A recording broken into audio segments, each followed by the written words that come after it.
That's how you know it's a big day. Ed is Hey, here. it's a big day. I want everyone to know rivals showed up today. Oh, that's on tape. Finally back in the house. God, and you just woke up? Look at you. No, I worked out. Either that or you didn't go to sleep last night. All right.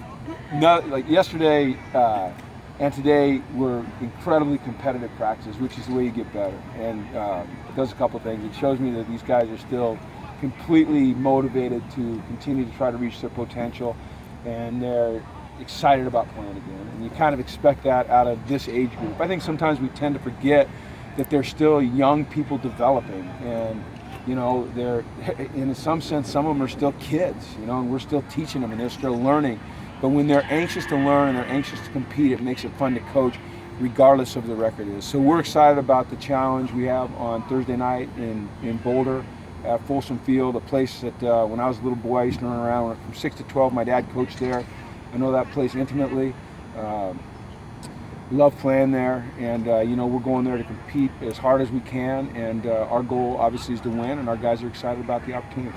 Colorado has had a great year. They're doing tremendous things offensively and defensively. They're very balanced, so it's going to be tough. It's a night game, Thursday night. They'll have their student body there. It'll be crowded. They're excited about their program, but you know, I think we'll rise up and play well. So that's So you were 6 to 12 when you were living there? Mm-hmm. Ages 6 to 12? Yeah, 6 to 11 or 12. My dad spent 6 years at University of Colorado and then came to UCLA for a year before we went up to Washington. So, yeah, I used to run around that field. I was there for a lot of games, so run around that practice field. I know it real well. You felt like That's where I got my start in college football. So, Started young. yeah, actually we were at Stanford before that. So my family's hit Stanford, Colorado, UCLA, Washington. We've done pretty well with the Pac-12, Pac-8, Pac-10, Pac-12. Yeah. Have you felt a renewed energy at all with the bye week with the guys? Yeah, but you know what? Here's what's our team. If you've been around it, and you haven't had the good fortune of being around it, but they come out here with a lot of energy. They're resilient. You know, win or lose, there's energy. But yes, there's been a little spike. There's been a little spike, and like I said, that's fun to be around. You know, they want to get better. They're able to kind of put the past behind and move on to the next challenge. Is that unique to this year's team? No, that's what I've found to kind of be the case here since I've been here. I'm probably, you know, I don't know what other colleges are like, and I can't remember back when I was in college if that's what we were like. We were pretty damn good, but I know that's what this group's like. You know, so it's exciting. You talked about kind of Colorado's resurgent season, and it seems like they have a lot of experienced guys on both sides of the field. How valuable can that be, just having that many experienced guys and returning starters? Very. Like I think about the 7 underclassmen last year. Can you imagine what it would be like if you had Caleb, Miles, Alex, Kenny Clark? There's 4. I think there was a couple. Was there a couple others? Duarte.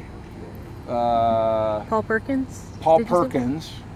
You know, so, you know, our guys, unfortunately for us right now, unfortunately for them, they moved on to the NFL, you know, so, you know, sometimes you have to deal with that when you're having some success, you know, and you have good players, but it would sure be nice, you know, to have a bunch of seniors playing, but that's just not the case, and I think it certainly helps them. You know, the more they can play together in the same system, which they've been able to do, the better they're going to get, because they're talented young men. They're talented young men, and they're well-coached young men. I'm talking about Colorado. Right. Yeah. When you obviously that was a huge number of guys to leave early. Do you prepare for that in recruiting? Like, how do you kind of account for that possibility as you're kind of setting how you're going to? It's hard in recruiting because they haven't come in yet. You can, you know, once the guys get here and you see them for a year, you can start to maybe get a feel, but it's just hard to have anything definitive, you know, really until after the season, and it's a challenge. You know, it's not like basketball though. That's more challenging. So what you do every year is you go out and you recruit the very best players and people for your program that you can get. You know, and you hope that they make the right decision when it comes time to make the right decision, so that they can have success. Because ultimately, what our goal is here at a university is to prepare these young people for the rest of their lives in whatever endeavor that may be. And if it's football, then we want to help them get to where they want to be. When you lost that many offensive linemen, I remember last year you said you kind of shifted saying we want to recruit more offensive linemen. Was that kind of We have to. Yeah. You know what? And I've learned it. You know, every year you learn a little bit more. And you know, we've always. I mean, it's a cliche. You have to be able to, you know, dominate the line of scrimmage if you want to win football games. And so, you know, with the uncertainty of if guys are going to leave early or not, it forces you to recruit more offensive linemen, more defensive linemen. You have to kind of stockpile those guys, you know.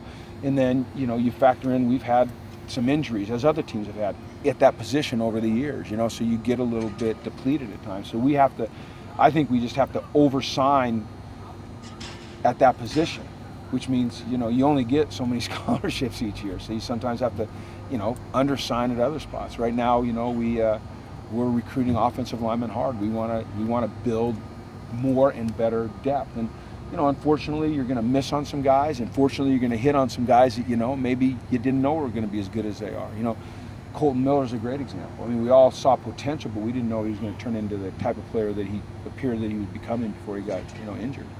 Have you shifted a different type of offensive lineman given the offense that you're running now, like more of a road grader type of guy? I want a big football team, regardless if we're running a spread, a run and shoot, the wing tee, the wishbone, you know, the traditional, you know, what people call pro style. I want a big football team. I want the biggest linemen, the biggest receivers, the biggest tight ends, the biggest corners, the biggest linebackers, the biggest D-line, and the most athletic that we can find. So that's what we're after. Plus, you have to figure in other things. You know, character. You know, we get to know these kids to a certain extent. We want high character guys. We want young men we can count on that, you know, they're going to go to class and they're going to, you know, be positive members of the community, and they're going to take advantage of this amazing experience at UCLA. So there's so much that goes into it. But give me big, fast, strong, athletic, smart. I'll be happy. I guess you can't give them to me. We're going to go get them. Do you have a number for a lineman you want this season? We have position parameters for every position.